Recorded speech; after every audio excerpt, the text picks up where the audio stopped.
buenas tardes a todos y a todas los que estáis conectados y bienvenidos a esta primera charla dentro del ciclo de jornadas pedagógicas que organiza la Federación Española del Método Suzuki. Es un placer teneros aquí, a tantas familias interesadas y por supuesto a los socios de la Federación. Si alguien tiene algún problema, que no escucha, que no ve bien, que pasa cualquier cosa, por favor, podéis escribirlo en el chat e intentamos ir solucionando. Este ciclo de conferencias incluye 4 encuentros que están pensados sobre todo para acompañarlos en el estudio del día a día y ofreceros un poco herramientas, ideas, recursos que os puedan ayudar a comprender un poco mejor el método Suzuki y sobre todo un poco a disfrutar un poquito más, si puede ser, del aprendizaje diario en casa con vuestros hijos. Para esto, hoy contamos con Daniel Fajardo, que es presidente de la Federación Española del Método, pianista, profesor Suzuki y formador de profesores aquí en España. Muchas gracias, Daniel, por preparar la charla para nosotros. Y bueno, antes de comenzar, quería comentar que durante toda la ponencia podéis ir poniendo preguntas en el chat del grupo y al final intentaremos que Daniel conteste a tantas como sea posible. Y también quería comentar que el plazo de inscripción del curso nacional que organiza la Federación ya está abierto, que como novedad este año hemos incluido una modalidad para niños a partir de 12 años sin acompañante, y puesto que el curso ya cuenta con bastantes matrículas, bueno, revisad un poco los plazos y bueno, vamos a tener la suerte de contar con profesores muy interesantes de violín, cello, viola, piano, flauta y guitarra, entre otras clases de percusión corporal. Bueno, las instalaciones están muy bien y sin más os dejo con Daniel. Gracias por estar aquí y espero que disfrutéis de la charla. Gracias, Lola. Gracias a todos. Es una alegría poder comenzar este ciclo de charlas para familias y os animo a que os apuntéis desde ya las fechas de las que van a hacer los otros 3 ponentes de este año, porque esto va a ir solamente a mejor a partir de hoy. Así que apuntaoslas, que queremos contar con todos vosotros para que esto sea enriquecedor para toda la comunidad Suzuki. Voy a comenzarte hablando de 2 alumnos míos. El primero se llama Juan y Juan empezó a tocar el piano y le gustaba tocar el piano, pero lo que le gustaba sobre todo era venir a la clase de grupo, porque a Juan le gustaba pasárselo bien. Y llegó un momento en el que llegó una pieza que le costaba un poquito y entonces dijo esa frase que todos los que además o no, aunque no seamos profe, aunque no seamos profe Suzuki, todos los que somos padres Suzuki, tememos oír y temblamos si hemos oído alguna vez. Cuando llegó esa pieza tan difícil le dijo a su mamá, desapúntame. Pero no le dijo desapúntame de piano, le dijo desapúntame de individual. Yo lo que quiero es ir a la parte de grupo. Quiero ir a las clases de grupo porque ahí me lo paso fenomenal. ¿Vale? Y no quiero... Lo otro, bueno, no me hace falta, gracias. Y el otro alumno es Jacobo. Jacobo llegó a su primera clase, él había observado clases de piano durante semanas y estaba súper motivado para empezar. Entró a la clase, hicimos el saludo, se sentó al piano, aprendió los nombres de sus deditos, aprendió a tocar, incluso consiguió hacer su taca, taca, taca con un dedo, con otro. La verdad es que estábamos muy contentos. Yo estaba diciendo desde dentro, ¡wow, qué clase más buena! Así que terminó la clase, hicimos un saludo y Jacobo rompió a llorar. Y yo me quedé muy corto, ¿qué pasa? ¿Qué está sucediendo? Y él me dijo, yo pensé que no íbamos a terminar la clase hasta que yo no supiera tocar la marcha turca. Y Jacobo tenía unas expectativas de llegar muy lejos desde el primer día. Y estas 2 historias, con las que a lo mejor alguno se puede identificar un poco más, un poco menos, son los polos de nuestra primera parte del título. Practicar con alegría, pero disfrutar con propósito. Es decir, vivo el proceso de manera agradable, pero mi disfrute no es por el puro momento de reírme y ya está, sino con un camino, con una dirección, con un sentido en el aprendizaje. Para nosotros, para los padres, lo importante es que lo que nuestros niños hagan sea algo de lo que puedan disfrutar, algo que les acerque a ser felices, ¿verdad? Y a veces pues puede dar la sensación de que la practicar es una obligación añadida a las ya muchas que tienen. No sé si alguna vez habéis pensado en todas las obligaciones que tienen nuestros hijos, pero tienen que ir al colegio, tienen que hacer un montón de deberes, tienen unas extraescolares que además todos queremos que hagan el idioma, el deporte, la actividad artística, la cultura. Tienen una jornada diaria que si vuestro jefe os dijera esta va a ser vuestra jornada laboral a partir de ahora, iríais al representante sindical a ver si es legal. ¿Vale? Y a veces los niños tienen una jornada de horas y horas y horas y cuando terminan, ahora vamos a practicar. Y a veces se hace un poco duro. Yo soy profe de Suzuki desde hace ya algún tiempo, pero también soy papá Suzuki. Con dos de mis 3 hijos, la pequeña todavía no está tocando instrumento, tiene 2 añitos, pero soy papá Suzuki con 2. Entonces, entiendo esta otra parte. La idea es que podamos convertir la práctica en algo que pueda ser disfrutable, pero sin caer en que sea un pasatiempo, pero tampoco que sea un régimen, ¿verdad?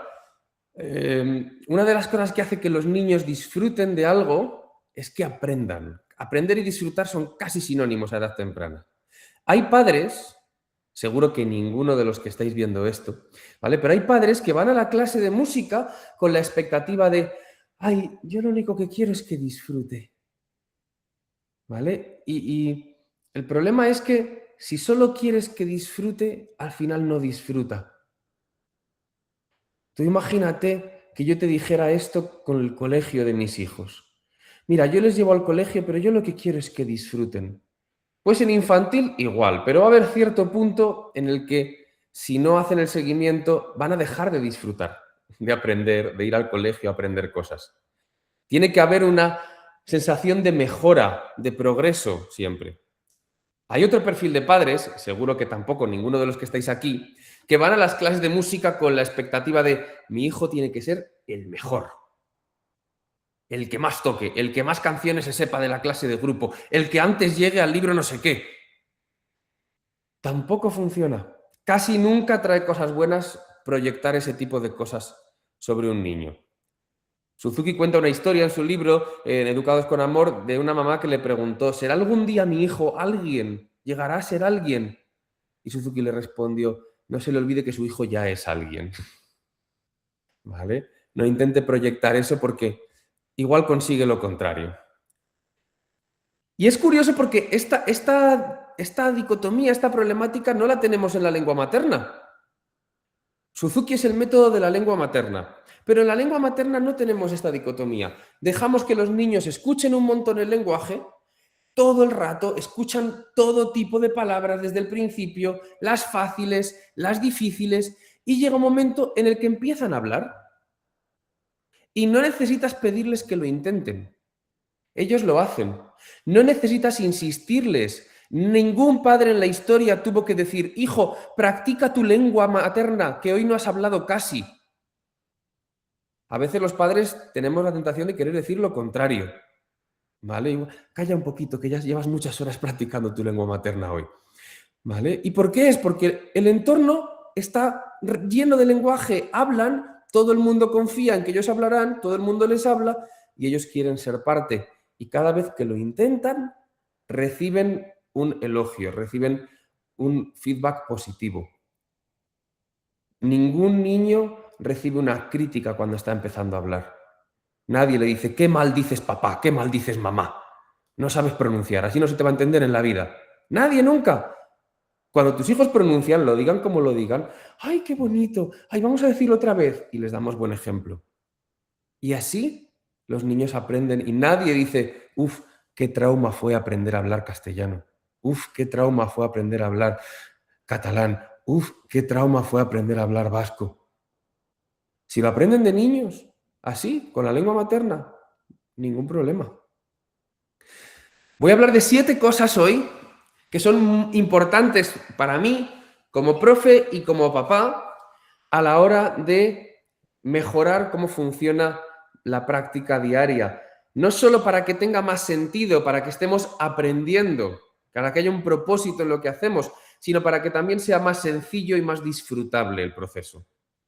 Y la primera de todas es una que seguro que todos ya tenéis clarísima, así que me perdonaréis por tener que insistir en ella, pero es escuchar.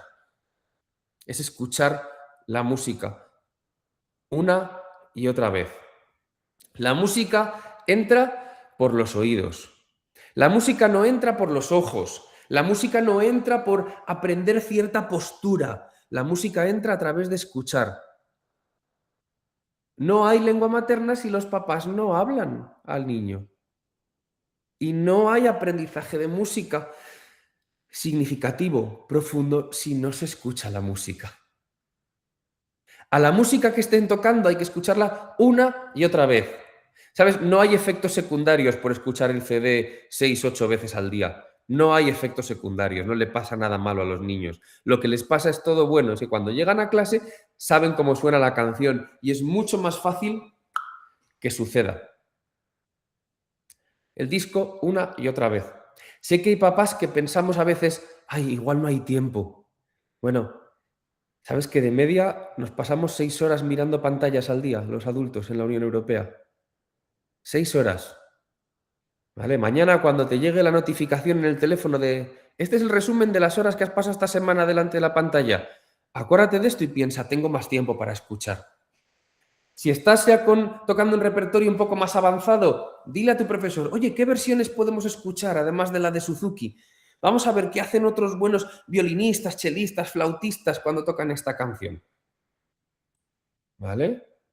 El escuchar música nos permite tomar ideas de los grandes maestros, de las personas que saben tocar realmente bien.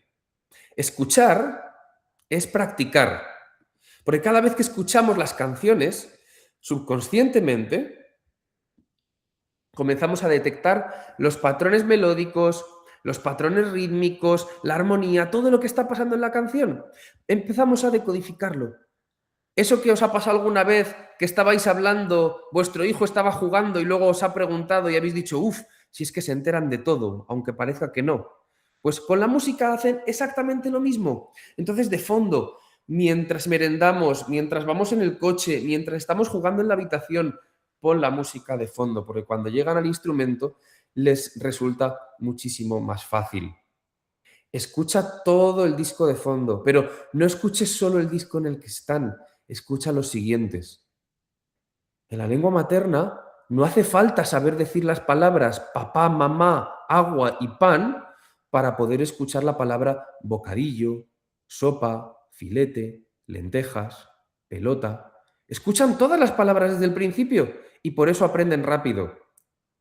¿Sabes? Si no tienes alguno de los discos avanzados de tu instrumento, el libro 6, el libro 8, el libro 7, pídelo. Es una maravilla, son preciosos todos. Es una música maravillosa que escuchar y que escuchar con tu hija, con tu hijo y decir, ¿te imaginas? Algún día vas a tocar esto.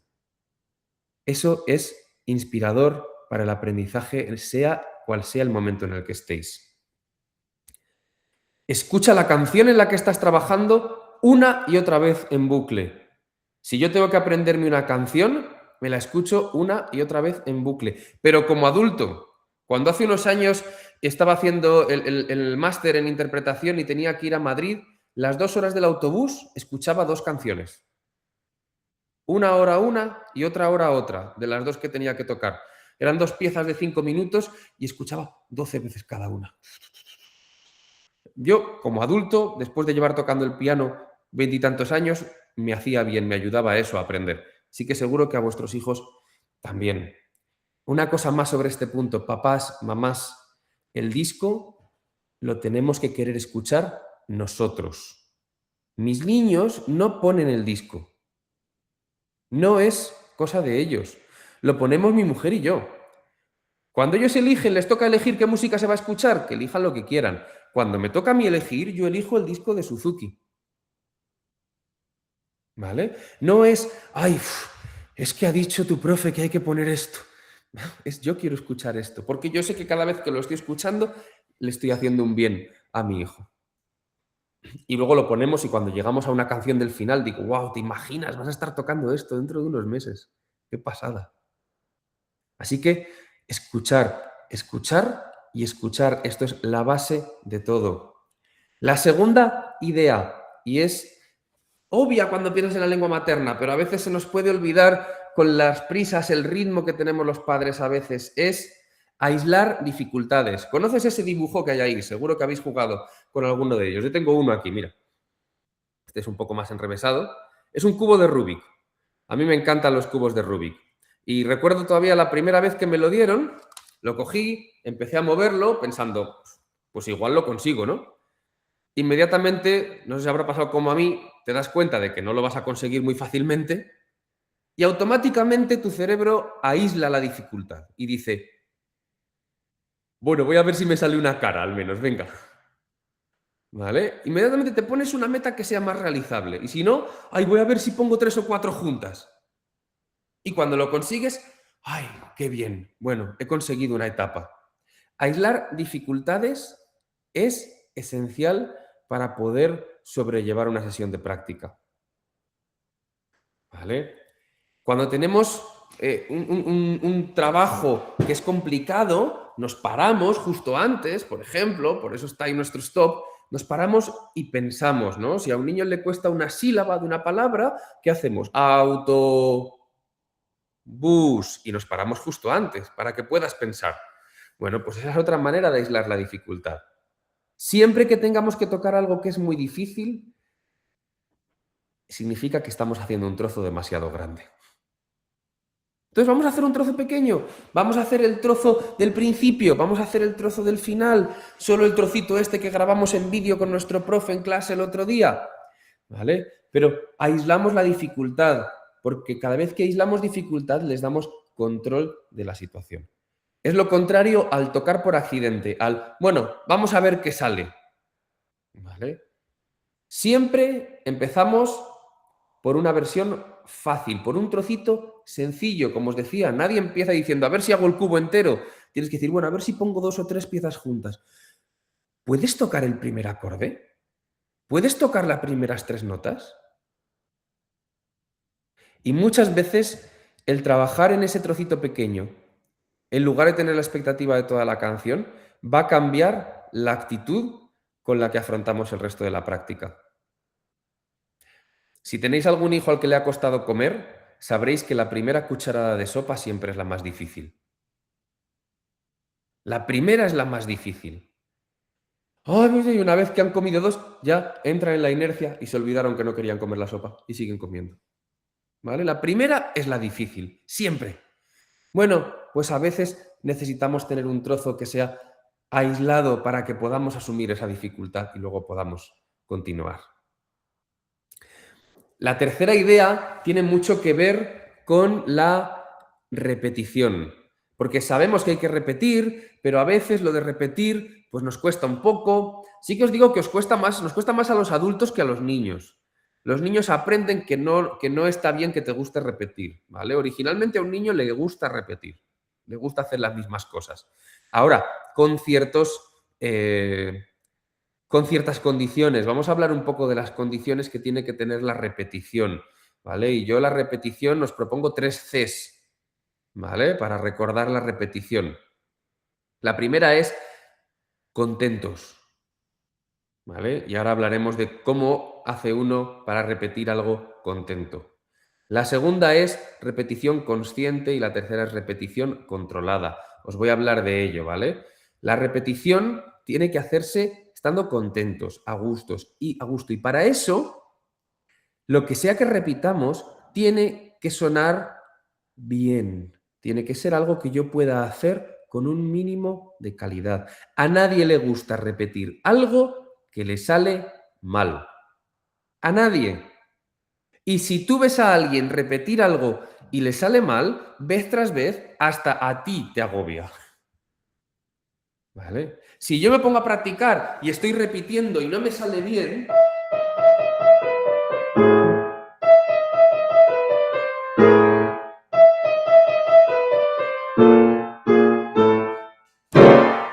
¿verdad? Y me enfado, porque es muy frustrante. para que yo pueda repetir, tiene que estarme saliendo bien. Hay una pequeña idea que a veces tenemos en la cabeza, que es que hay que repetir hasta que salga, ¿vale? Y en Suzuki no creemos en repetir hasta que sale, porque repetir hasta que sale es implícitamente decir repetir mal hasta que sale bien. Y eso, desde el punto de la memoria muscular, desde el punto del refuerzo del aprendizaje, no tiene sentido. Es bastante complicado que suceda, que repitiendo una cosa te acabe saliendo otra. ¿Vale? ¿Qué es lo que hacemos? Bueno, aislamos, como hemos hablado, hacemos un trozo más pequeño, paramos, lo hacemos más despacio, hacemos solo una mano, hacemos solo el arco. Repetimos algo que salga bien hasta que salga fácil. Ese es el tipo de repetición que nos hace repetir contentos. Repetir algo que sale bien es placentero, es agradable, ¿vale? Si yo ya por fin voy a tocarlo como es, con la última nota bien, ¿no? Esto es más agradable repetirlo 3 o 4 veces, porque ya suena bonito.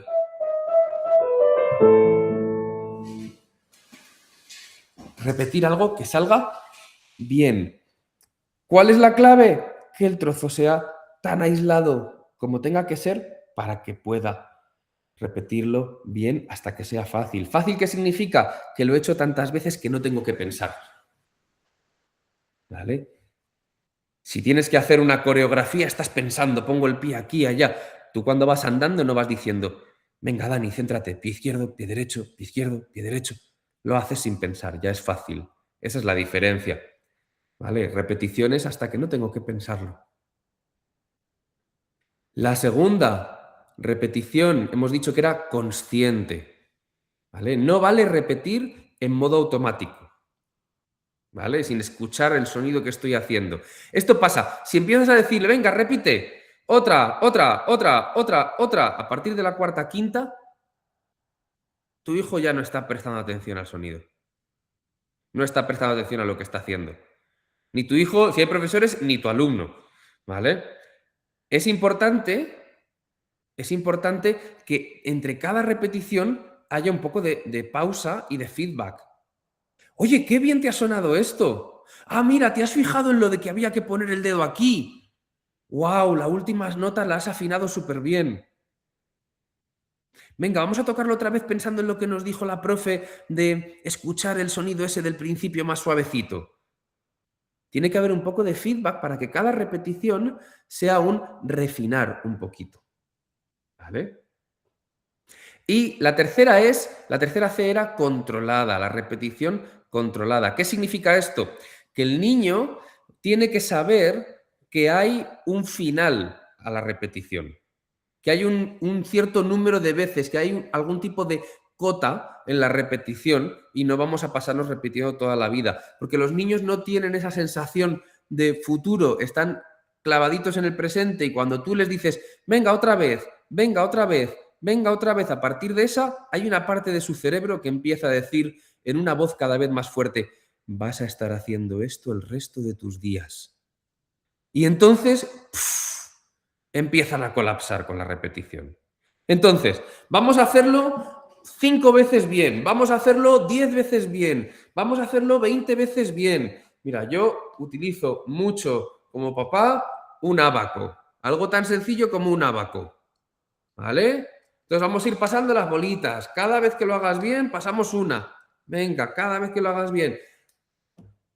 Tú ya sabes cuántas llevas y sabes cuántas quedan. Vale, pues es tan sencillito. Y abacos seguro que todos tenemos en casa o es muy fácil encontrarlos.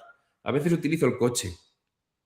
¿Vale? Y lo pongo aquí en el piano y cada vez que hacemos una buena repetición el coche avanza un poquito.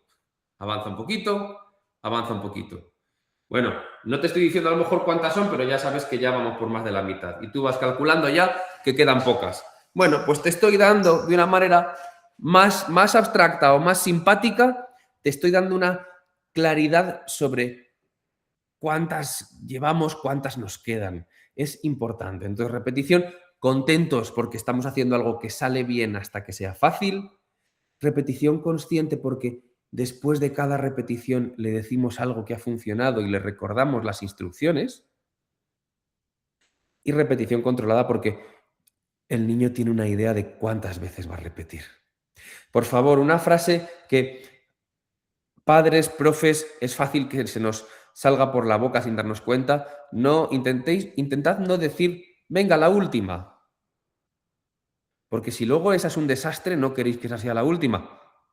¿Vale? Entonces, no hay nada más desquiciante desde la perspectiva del niño que alguien me diga, venga, repítelo la última. Venga, otra última. Una última más. ¿Vale? Entonces, 5 veces bien, pues 5 veces bien. 10 veces bien, 10 veces bien. Las bolitas del ábaco, las bolitas del ábaco. El coche, tantas veces como tus años. Lo que salga en este dado que tengo aquí, bueno, vale. El cuarto punto es el repertorio acumulativo. En el Suzuki tenemos un montón de canciones y cada vez las canciones podría parecer que se van haciendo más difíciles, pero las canciones se van apoyando más en lo anterior. El libro más difícil es el libro 1. Si alguien consigue aprender bien su libro 1, ha hecho la parte más difícil, porque lo demás es apoyarse en las canciones del libro 1 y en el libro 1 está entre un 70 y un 80% de lo que vas a necesitar en los siguientes. Es importante que toquemos las canciones que ya nos sabemos. Y esto hay que construirlo desde el principio. Si me sé 3 canciones, voy a intentar tocar las 3 cada día. Si me sé 5, voy a intentar tocar las 5 cada día.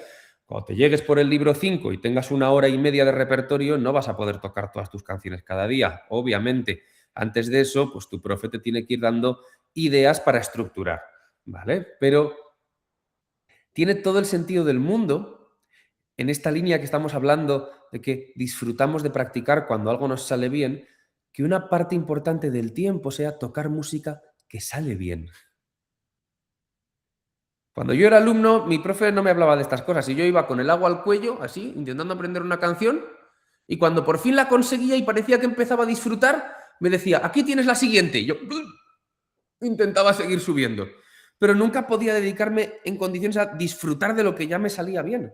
Y es una pena. Primero, porque es mucho más agradable tocar las cosas que salen bien. Segundo, porque cuando toco esas canciones en las que ya no tengo que preocuparme por qué dedos eran, qué notas eran, cómo era la cosa esa rara del final, puedo escuchar mejor mi sonido y puedo mejorar mi técnica. Y tercero, como decíamos antes, porque cuando aprendes una canción nueva, muchas de las cosas son evoluciones técnicas de lo que ya han aprendido en esas canciones. Entonces, si no te lo sabes, porque has olvidado las canciones, tardas mucho más. Es la paradoja de la canción nueva. Hay gente que solo quiere ir a aprender la canción nueva. Y ¿sabes qué? Cuanto más te centras en tocar solamente la canción nueva, más tiempo te lleva a aprender la canción nueva. ¿Vale? Cuanto más toques las otras, más rápido aprendes las nuevas. Pasa lo mismo con el lenguaje, ¿eh? Nadie le dice a sus hijos, bueno, deja de decir papá y mamá, que eso está ya muy manido, di otras cosas nuevas. Usamos las palabras y de eso de manera natural nos construye la técnica. ¿Vale? Esto es lo que a lo mejor algunos profes llaman el repaso. Yo estoy intentando no usar mucho esta palabra porque he visto que algunas personas automáticamente les ponen un estado de ánimo un poco de el repaso. ¿Vale? Entonces, intento hablar de conciertos. Con mi hijo de piano, cuando estamos tocamos nuestras piezas del libro 2 y luego hacemos un concierto de canciones del libro 1. Y tocamos no sé cuántas canciones del libro 1. Es un repaso, pero no lo llamo repaso, lo llamo concierto. ¿Vale? Primero, porque a él le ponen una actitud de, bueno, es como si fuera un concierto, que tengo que intentar hacerlo lo mejor posible. Y segundo, porque como padre nos recuerda que en un concierto tú no subirías al escenario a arreglarle 10 cosas en cada canción, sino que disfrutarías del concierto. ¿Vale? Porque si tocar las canciones que ya sabemos se convierte en un momento interminable en el que no haces más que corregirle todo eso, ese niño, claro que detestará el momento de repaso dentro de unos días, porque es el momento ese en el que me pones pegas por todo. ¿Vale? Entonces, Cuando algo no funciona en el repaso, papá, te lo apuntas. Si sigue sin funcionar durante varios días, se lo cuentas a tu profe y tu profe te ayuda a resolverlo. ¿Vale? Para eso estamos trabajando en equipo.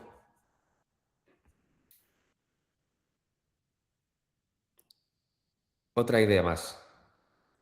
La quinta. Construir motivación.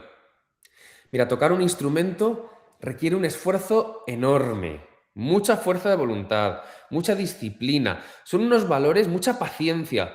Son unos valores que van muy lejos de lo que vivimos en el resto del día. ¿Vale? Un buen sonido en el violín es de lo poco que todavía no puedes encargar por Amazon Prime y te llega al día siguiente. No te queda más remedio que irlo trabajando día a día. Y eso cuesta de entender. ¿Vale? Y a lo mejor, pues a mí en el momento en el que estoy, pues a lo mejor no me hace falta que me motiven mucho con cosas externas para estudiar, porque me encanta encontrar un ratito en el que puedo sentarme a tocar el piano, porque entiendo cómo está correlacionado el tiempo que paso practicando con el progreso que hago, con cómo aprendo a hacer cosas que antes no sabía hacer. Pero alguien que está empezando desde cero y es un niño no puede entender esto. No podemos esperar que tenga esta motivación intrínseca, esta motivación interna. Entonces hay que ayudar a construir la motivación. Y no te estoy diciendo que le des un paquete de donuts cada vez que practique, ¿vale? Pero a lo mejor una buena semana de práctica juntos puede tener una recompensa como ir a dar un paseo juntos a nuestro parque favorito, ese que aunque pilla un poco lejos de casa, voy a hacer el esfuerzo de ir hasta allí contigo. Cocinar juntos un postre que os guste, ver juntos un capítulo de esa serie que te gusta, ¿vale? Fijaos que todas las recompensas que estoy diciendo incluyen el juntos, ¿vale? Porque esa es la mejor recompensa que le podemos dar a los hijos hoy en día, es pasar tiempo con ellos. Otras recompensas gratuitas y que contribuyen mucho a construir motivación, elogiar lo que tus hijos hacen bien. Y si es necesario, buscar y rebuscar hasta que encuentres algo que haga bien para elogiarlo. ¿Vale? Hay que felicitarles por lo que hacen bien. Eso construye motivación.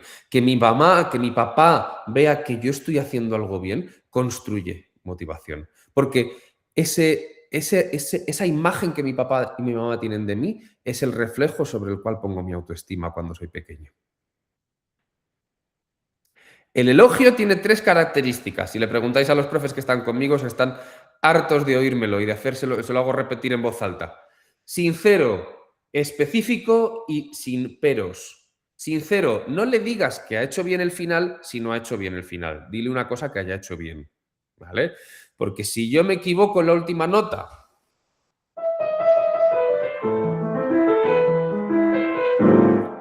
y me dices, qué bonito el final, yo digo, bueno, o no me estabas escuchando o me mientes. Y entonces desconecto de lo que me estás diciendo. Elogio específico. Es importante que sea concreto. No digas, ¡hala, qué bonito ha sonado! Muy bien. Porque si dices eso sin explicar exactamente por qué, llega un momento en que esas palabras pierden todo significado. Es como si dijeras cualquier otra cosa. Entonces, específico. Me ha gustado mucho que estabas escuchando el sonido ahí al principio muy bien. Oye, me ha gustado mucho que has hecho los finales suaves. Oye, qué bien afinas la nota esa del cambio de posición. Estabas ahí preparando bien tu dedo 4. Y elogios sin peros, sin collejita. Por favor, evitad los elogios los que parecen un elogio y luego se transforman en una riña. Esos de, oye, qué bien has afinado el final. No como lo del medio, pero si lo has hecho al final es porque puedes. Así que venga, ponte ahí. Y de repente algo que iba a ser un comentario bonito se ha transformado en, tienes la responsabilidad de arreglar esto porque yo sé que si no lo has hecho es porque no te has esforzado. ¿Vale? Elogios sinceros, específicos y sin peros.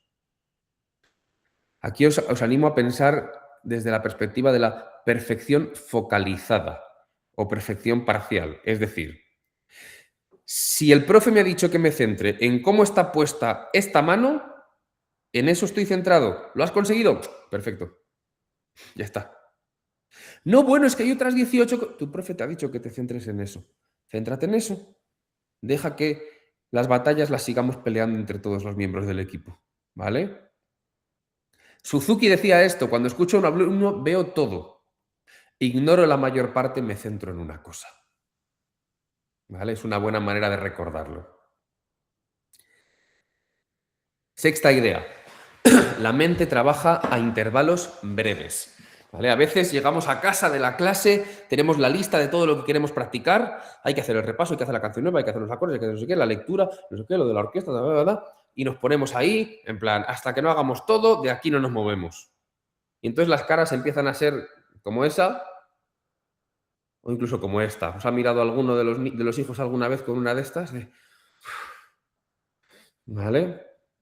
La mente trabaja a intervalos breves. Cualquier concentración de más de 20 minutos, 25 minutos, requiere un sobreesfuerzo. Y en una clase, pues bueno, los niños lo hacen. Yo como profe soy consciente que los niños me regalan los mejores 30 minutos de música, de piano, de toda su semana. Pero en casa es otra historia. En casa es mucho más difícil. Muchas veces hace falta empezar con sesiones de 1 minuto. ¿No aguanta más de 1 minuto practicando? Bueno, practica 1 minuto, ¿vale? 1 minuto varias veces a lo largo del día. Cuando ya pueda practicar bien 1 minuto, podrás alargar hasta 1,5 minutos algún día. Y luego hasta 2, y hasta 3, y hasta 5. Y es así. Mi hijo protestaba al principio cuando empezamos a tener más de 5 canciones porque me decía: son muchas, 5 son muchas. Digo, vale, vamos a hacer solo 4 de momento. Vamos a hacer 4 todos los días. ¿Qué tal las 4? 4 bien, vale. Y después de unos días, yo te veo sobradísimo con las 4. Esto lo haces de maravilla y ya no te cansas nada, ¿no? Y dices, no, la verdad es que no. Probamos 5, que igual ahora ya no son muchas, porque yo ahora te veo mucho más fuerte con esto. Venga, vamos a por 5. Y un poco después estábamos haciendo 18 y no pasaba nada y no había ningún problema porque habíamos desarrollado esa habilidad, pero había que empezar desde donde estábamos, ¿vale? Y tenemos que conocer el ritmo de nuestros hijos. Algunos practican muy bien por la mañana, otros practican muy mal por la mañana. Algunos practican fenomenal al volver del cole, otros hasta que no comen no son persona otra vez. Bueno, tenemos que conocer cuál es su ritmo y ayudarles. Haz cambios de actividad en la práctica. Si necesitas levantarte y dar 5 saltitos o subir las escaleras y bajarlas, lo haces. ¿Vale? La última es muy importante, trabaja en equipo. Y te quiero animar a hacer equipo a varios niveles. Primero, con tu hijo. Acuérdate, cuando estés practicando, que estáis en el mismo equipo. Y es importante que te acuerdes y que se lo recuerdes. ¿Vale? A veces las cosas que tenemos los papás en la cabeza, todos nuestros problemas, todas nuestras prisas, todos nuestros egos, todas nuestras neuras, se vuelcan en esa criaturita pequeña y un momento de tensión desemboca en una práctica que tenía que haber sido algo bonito, un tiempo juntos, trabajando en equipo, y se ha convertido en un momento de tensión innecesario entre unos y otros. Entonces, la primera, si hay un ruido por ahí,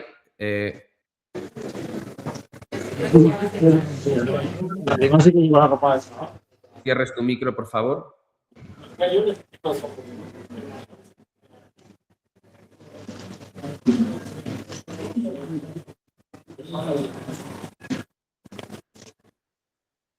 Gracias. Os decía, acuérdate que estáis en el mismo equipo, ¿vale?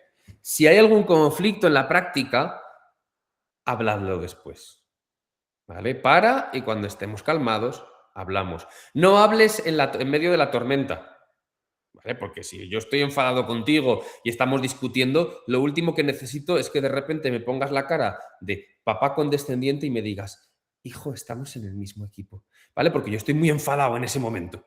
Entonces, cuando pase un tiempo y estemos tranquilos, oye, vamos a hablar de lo que ha pasado. Mira, yo estoy aquí para ayudarte, ¿vale? Y quiero ayudarte. Y a veces me equivocaré, pero estoy intentando ayudarte. Entonces, vamos a intentar hacerlo mejor, ¿vale? Vamos a pedir ayuda al profe, a ver que nos diga cómo podemos hacer este trozo de la práctica mejor, etc.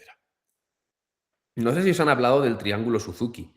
A lo mejor os han hablado mucho del triángulo Suzuki o a lo mejor no sabéis lo que es, pero el triángulo Suzuki es esta figura que se utiliza para definir la relación que hay entre profe, papás y niño, ¿vale? Este es el triángulo Suzuki. Son las relaciones que hay entre esas tres partes del aprendizaje en el método Suzuki. El triángulo es necesario. Apóyate en tu profesor. Pídele ayuda todo el tiempo, ¿vale? Mándale un mensaje, si necesitas ayuda, cuéntale lo que está pasando. Yo tengo algunos alumnos que tengo un alumno, esta semana se lo decía, cuando su mamá le intenta ayudar a hacer lo que yo le hemos hecho en clase y ha funcionado bien, se enfada con su mamá. Y entonces le dije, mira, tienes todo el permiso del mundo para que si esto te hace sentir enfadado en algún momento, ahora lo has podido hacer bien, ¿no? En clase, ¿estás bien? ¿Te sientes bien? Sí, sí. Bueno, si te enfadas por esto en algún momento, pídele a tu madre que te deje mandarme un mensaje de audio y me lo mandas y me lo cuentas. Estoy muy enfadado contigo, Dani, porque esto me ha sentado muy mal. Pero no te enfades con mamá, enfádate conmigo. Les hace tanta gracia que luego, cuando sucede en clase, en casa, la mamá le dice, si quieres, cuéntaselo a Dani. No.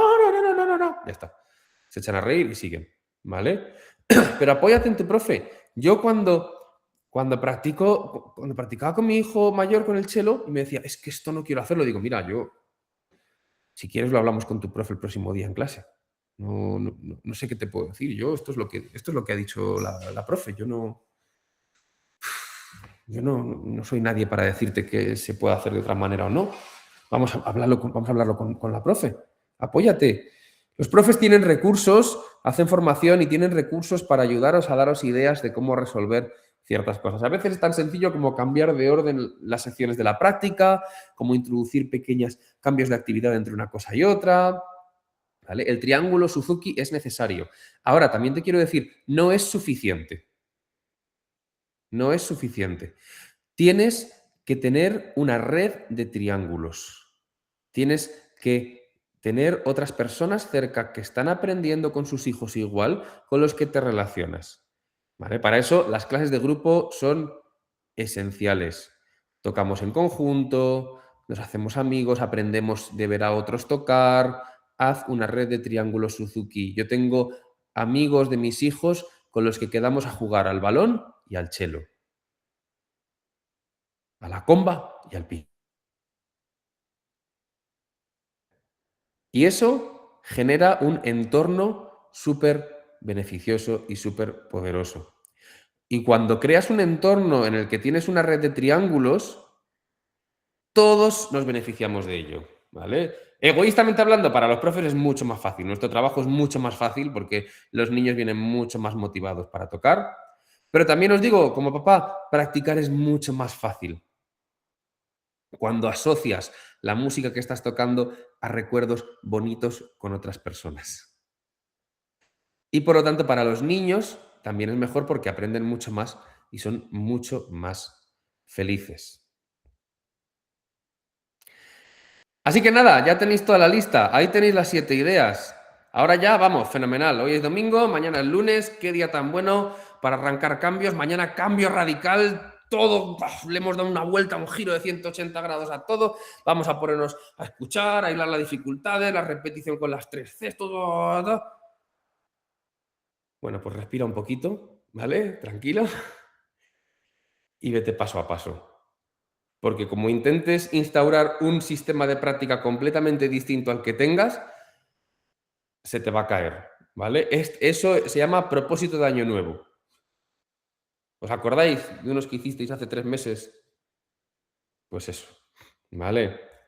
Escoge una cosa, afianza ese hábito y luego cuando eso lo tengas, escoge otro y vete cambiando una cosa tras una cosa. Si tu hijo es pequeño, depende probablemente muy en exclusiva o más en exclusiva de tu decisión de cambiar algo, ¿vale? Pero si tu hijo es un poquito más mayor, quizás necesitas establecer una dinámica un poco distinta para reciclar un hábito de práctica. Entonces, algunas ideas, ¿vale? Primero, busca un momento tranquilo para hablar con tu hijo de lo que está funcionando y de lo que no. ¿Vale? Busca un momento tranquilo en el que podáis hablar de ello. Segundo, empieza esa conversación por validar lo que ya está haciendo bien primero. ¿Vale? Porque empezar esa conversación, mira, cariño, yo quiero que hablemos porque es que la práctica es un absoluto desastre. Eso nos pone en una situación difícil, ¿no? Entonces, mira, yo quiero que hablemos porque hay cosas de la práctica que funcionan muy bien. El trozo que nos dice el profe que hay que practicar, lo hace siempre, te esfuerzas un montón, no sé qué. O sea, qué fenomenal, esa parte está bien. Hay otras que creo que podemos hacer un poco mejor y me gustaría que hablásemos de ello. ¿Vale? Con un niño de 4 años no tienes esta conversación, pero con uno de 12 necesitas tener esta conversación para que funcione. Si no, ¿vale? No vas a llegar a ningún lado. Escoge junto con él una cosa de las que podéis cambiar para mejorar y busca un acuerdo. Llega a un acuerdo.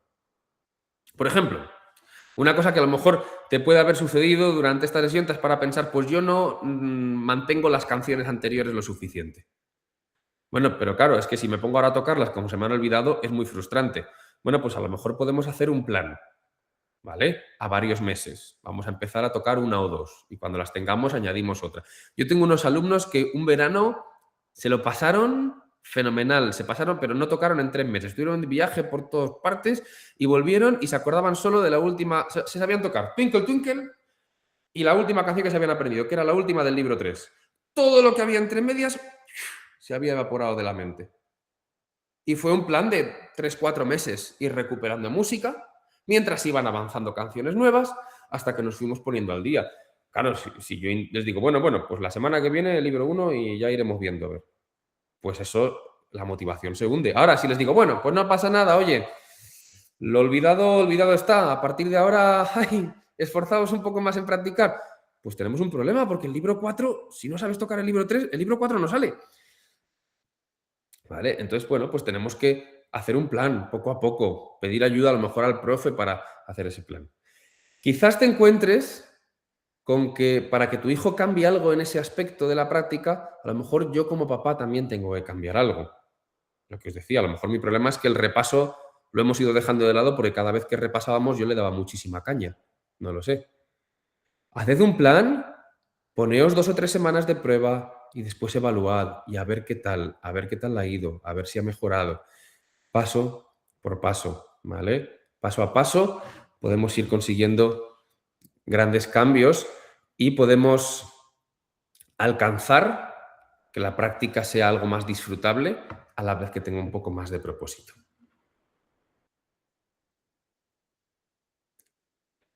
Creo que llevo hablando ya los 45 minutos más o menos Sí. que me había planteado, así que abro Sí. Lola. Muchas gracias, Daniel. Tenemos algunas preguntas que han ido llegando por diferentes medios, pero bueno, en el chat hay una madre que nos comentaba que con su hija, que su hija no le permite aislar las dificultades a la hora que le cuesta mucho trabajar los puntos de estudio y que solo quiere tocar la pieza entera. ¿Cómo ayuda? Sí, es una situación bastante común, porque es mucho más agradable tocar una canción entera que tocar un trozo pequeño. Ahora bien, si en clase sucede, si en clase permite que su profe le ayude y deja tocar esos puntos, lo que muchas veces funciona es que durante la clase, hablando previamente entre profe y mamá, se pueda hacer una validación de esa figura de la mamá en el aula. Es decir, yo muchas veces he dicho, bueno, este trozo, ¿sabes esto que hacemos de repetir el trozo pequeño muchas veces? Sí. Bueno, vamos a hacer un ensayo de la práctica en casa. Entonces ahora lo vas a hacer con mamá, aquí, en la clase. ¿Vale? Y entonces yo me siento y les dejo que lo hagan un minutito. Y es gracioso porque es divertido, porque estamos aquí haciendo como si estuviéramos en casa y no estamos en casa, estamos en clase, pero la niña deja que mamá la ayude porque estamos delante del profe. Bueno, pues entonces, si hemos hecho esto es lo que vamos a repetir en casa. Y muchas veces con eso desbloqueamos esta situación. Otra cosa que ayuda muchas veces es que el trozo pequeño, que tengamos en un momento, todos tenemos un cacharro de estos, ¿no? Que grabamos vídeos en todo momento, en un último momento de la clase, oye, vamos a grabar un vídeo con profe del trocito pequeño. Y yo he grabado, no sé, los vídeos que salgo yo en los teléfonos de las familias de mi escuela, que salgo yo diciendo, venga, fulanito, vamos a tocar solo el trocito este, ¿vale? Prepara tu dedo 3, listos, ya. Muy bien, ese, así, solo pequeñito, lo hacemos otra vez, ¿vale? 5 veces como tus años, vamos a por ello. Vale, bueno, puedes practicar con el vídeo esta semana y es una fase intermedia porque es una fase en la que no estoy poniendo la presión de dirigir la repetición sobre la mamá, sino sobre el profe a través del vídeo, pero a la vez está sucediendo en casa, ¿vale? Bien, y yo hay una cosa que quería comentarte, porque precisamente esta madre ha preguntado que si no sería bueno tener las canciones grabadas con las notas.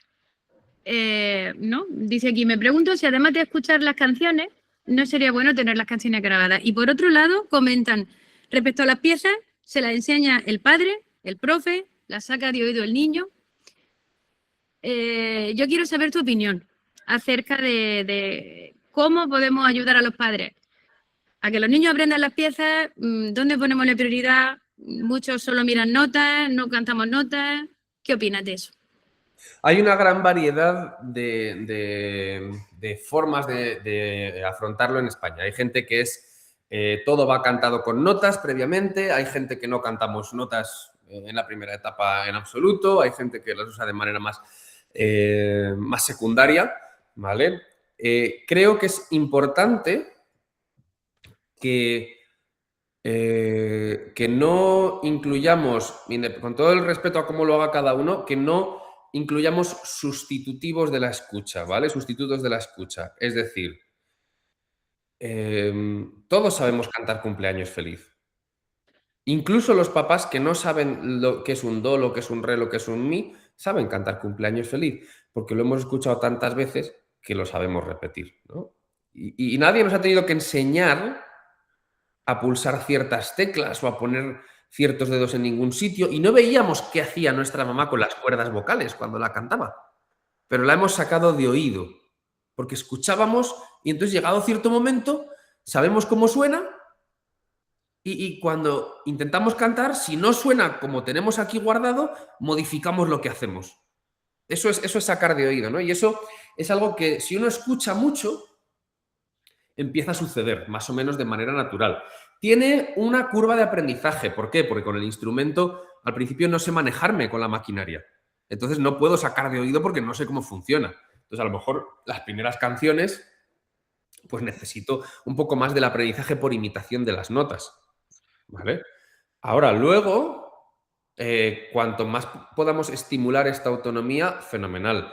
Igual, hay profesores que darán más espacio, menos espacio. Yo creo mucho en dar espacio para que los niños saquen, pero también os digo que en las primeras etapas, cuestiones técnicas, cuestiones nuevas, mi idea siempre es dejar al papá, ya os digo otra cosa, es vete sacando de oído esto ahora que yo he visto que sabes hacerlo, pero cuestiones técnicas es dejar al papá con algo que tiene que repetir pero que ya sale bien y tiene que repetir hasta que salga fácil, ¿vale?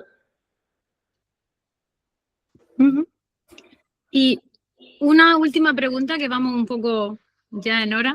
Yo te quería comentar, cuando ya los alumnos llevan muchos volúmenes y tenemos que afrontar el tema de los repasos, ¿cómo afrontamos la estructura? ¿Cómo hacemos un niño que lleva 3 libros de clase? ¿Cómo estructura esos repasos? ¿Hace el apunto nuevo? Y luego a la hora de elegir las piezas, ¿qué pieza elige? Porque claro, tiene que repasar, pero ¿hay alguna pieza favorita, no pieza favorita? ¿Repasan aleatoriamente? ¿Cómo elegimos qué pieza repasar cuando hay tanto y cómo estructuramos? Sí, a ver, yo creo mucho en una jerarquía de repaso. Es decir, no todas las canciones requieren la misma intensidad de repaso. Primero, porque hay canciones que son de afianzamiento técnico dentro del repertorio, con lo cual, si tienes las técnicas, no te dan nunca mucho problema, mientras que otras son de muchas cosas, pequeñas cosas nuevas. Entonces esas como no las mantengas más veces, se te olvidan. Y luego hay canciones que son más enrevesadas en cuanto a giros de notas, de ritmos, que como no las tengas en dedos, se te olvidan muy rápidamente. Entonces hay canciones que a lo mejor no necesitas tocarlas más que una vez a la semana o cada 2 semanas. Hay canciones que como no las toques cada 3 días, se te olvidan. ¿Vale? Aquí hay un componente objetivo, como estos criterios que daba, pero hay un componente subjetivo. Es decir, hay una canción dificilísima, pero a una niña en concreto, es que esa canción le entró, la tiene integrada y no se le olvida nunca, pues no necesita darle tanto peso. Igual que a lo mejor, pues una canción que para el resto del mundo es muy sencilla, a mí se me olvida en cuanto no la toco en 2 días, ¿no? Entonces hay que ir construyendo un esquema en el que, bueno, si yo dedico, una persona que está en el libro 3, si yo dedico, depende de la horquilla de tiempo que practique, pero entre 10, 15 minutos a repasar, pues yo a lo largo de mi plan semanal, de mi plan bisemanal, estoy haciendo con esa jerarquía, estoy pasando por todo las veces que necesito. Eso es lo que yo intento hacer, porque si no, llega un momento en que no es sostenible. Pero podéis hablar con vuestros profes también de esto, porque sabéis que vuestros profes tienen que, para pasar por la formación, tienen que, entre otras cosas, memorizar todo el repertorio. Con lo cual, ellos sufren esa situación de decir, ¿cómo estructuro esto para que no se me olvide nada? ¿No? Entonces, también ellos tendrán otras opciones, ¿no? Pero esto es lo que yo hago. Pues, Daniel, muchas gracias.